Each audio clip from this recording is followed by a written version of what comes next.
Naraday ka dia ha. Akyat.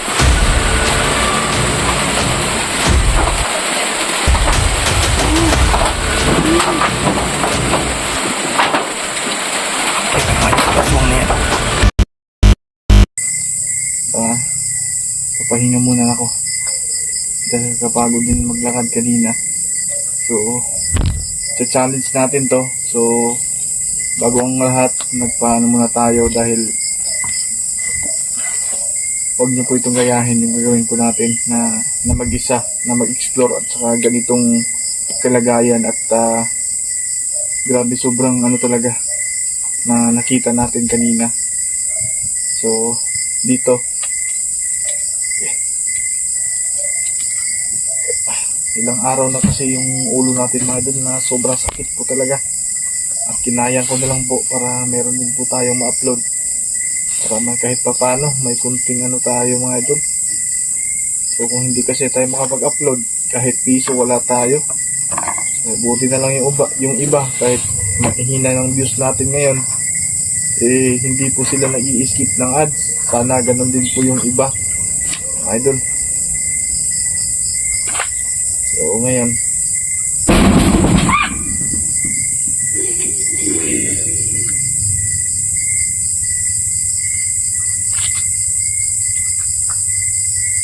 huwag mo lumapit dito sa akin.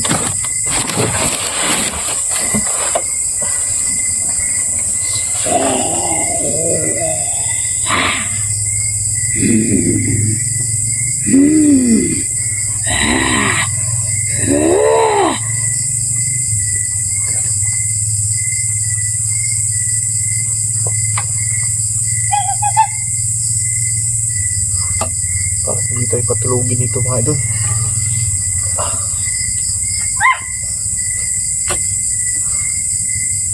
Sana makapag-relax lang sana mga idol.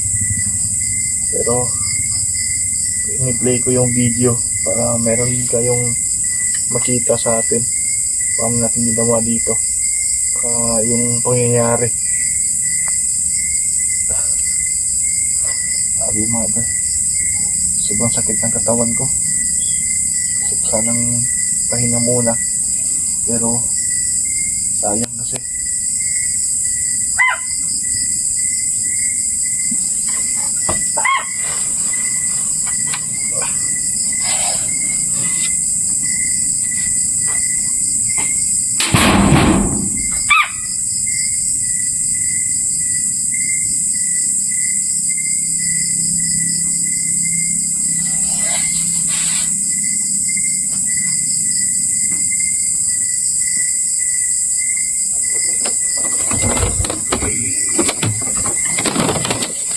Subukan niyo pumasok. Subukan niyo yung pumasok ngayon. Pero magkalaman tayo.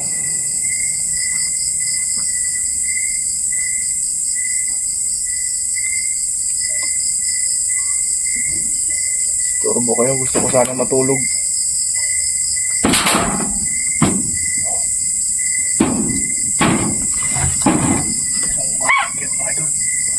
Ang andun siya sa bubong.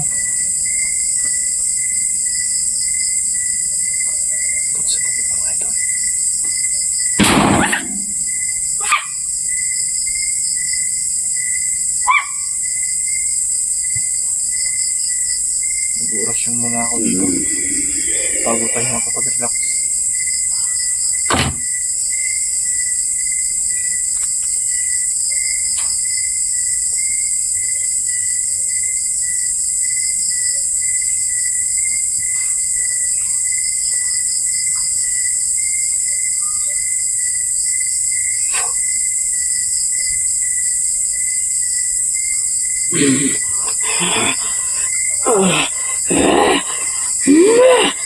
Masakit, no? Di ba masakit? Ha?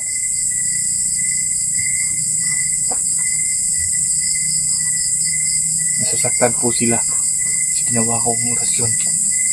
So positive po talaga. na isa po silang aswang. Mga bagong aswang po sila mga idol. Kasi yung tinitira niya yung mga hayop. Tapos kapag nasawaan na po sila, tao na po yung bibiktimahin nila mga idol. Hindi tayo makapag-relax dito dahil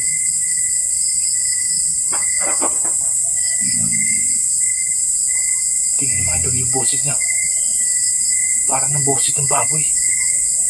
Iba-iba kasi yung boses nila eh. Kaya nilang manggaya ng ibang hayop.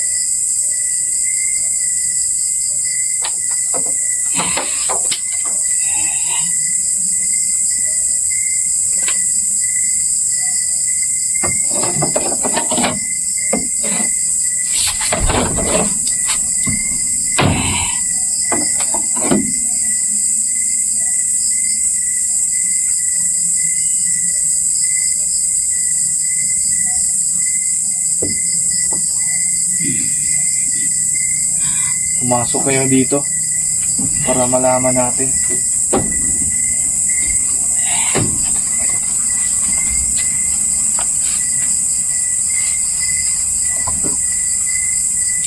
Parang may mga idol eh.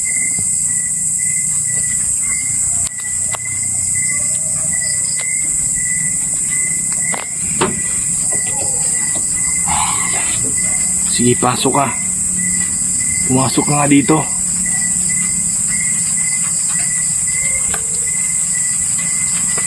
Malaman natin.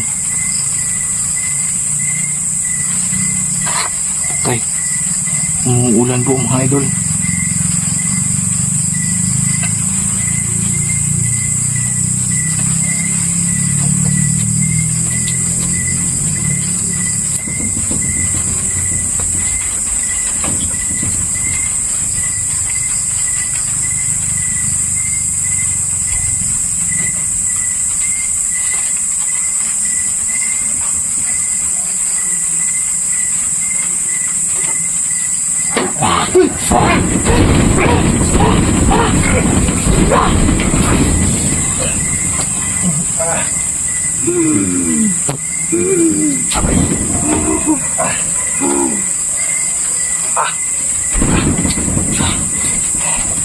Labasan natin mga idol.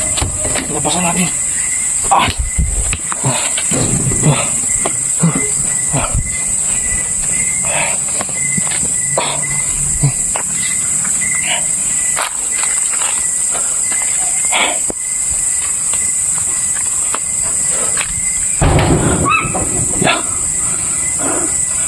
Hinilan yung tiil natin. Sipahan natin mga idol.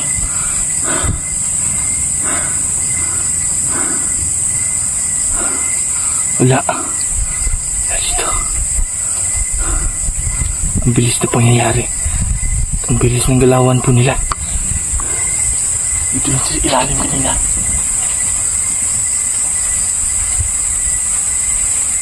Mas lalo silang paglakas ngayon dahil umuulan. Sigurado ako hindi sila makalipad ng mga idol dahil basta yung pakpak nila. Patay ka sa akin ngayon. Pag sa loob.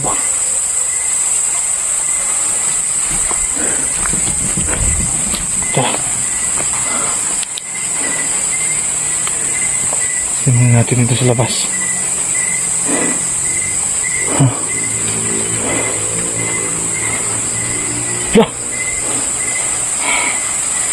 Ayun yung aswang mga idol.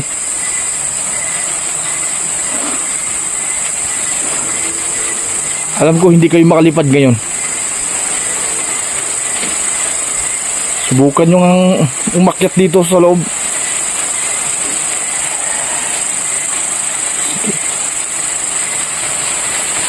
Nagay ko yung camera ko.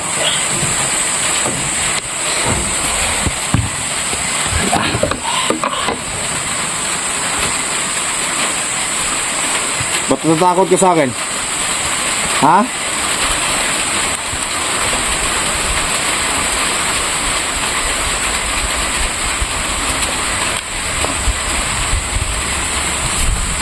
Ba't natatakot ka sa akin? Kala ko ba at saka ng aswang, matabang na aswang? Lah. Sakit-sakit mo.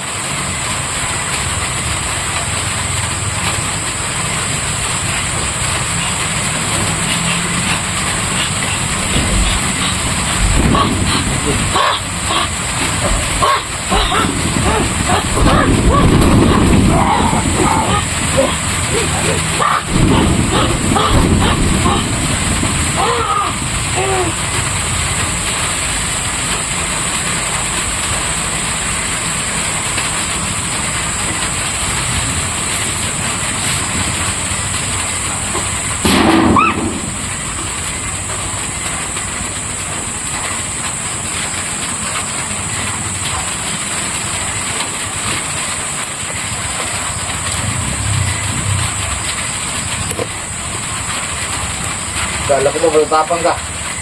Hindi ka dito. Hawan kay Dria, oh.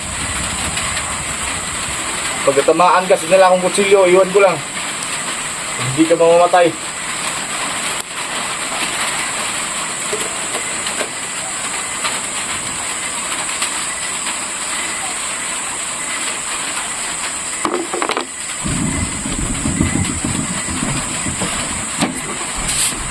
Lapitan natin para makita ninyo.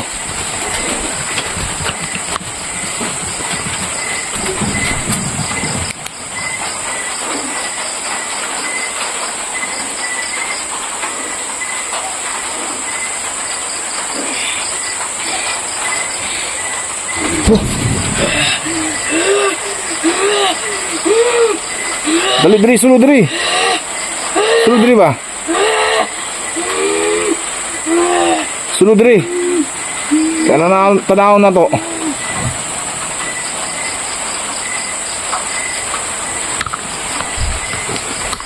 Matalino din yung aswang na yun. Ayaw niya pumasok dito. Titingnan natin kung kagawas ba ka diri, ah. Tanawon na to. Ha?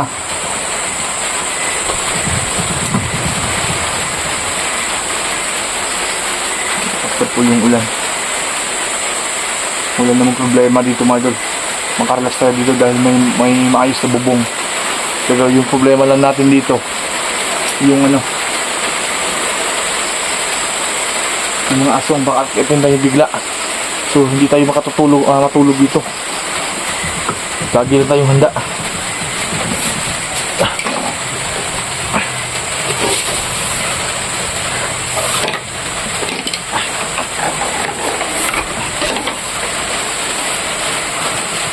Mga idol, sana walang masamang mangyari sa akin ngayon.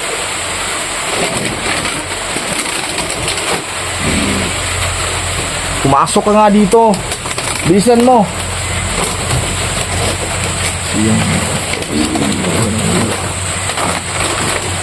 Hindi sila mapasok dahil meron akong nilagay dito sa loob. Kapag nakaapak sila dito sa loob, mga idol, hindi na sila makakalabas dito ng buhay. Kapag dito mismo yung inupuan ko po.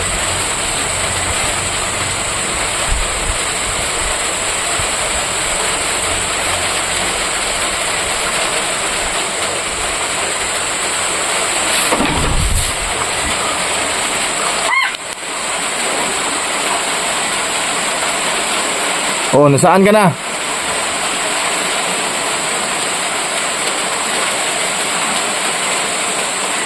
Wala.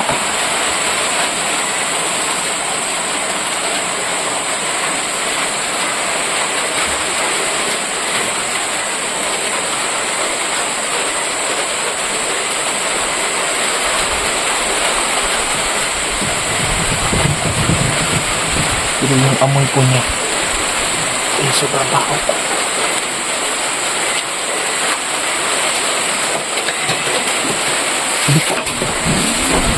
Wala, buksan mo doon.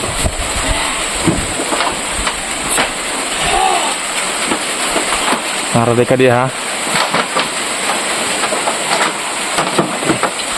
Akyat.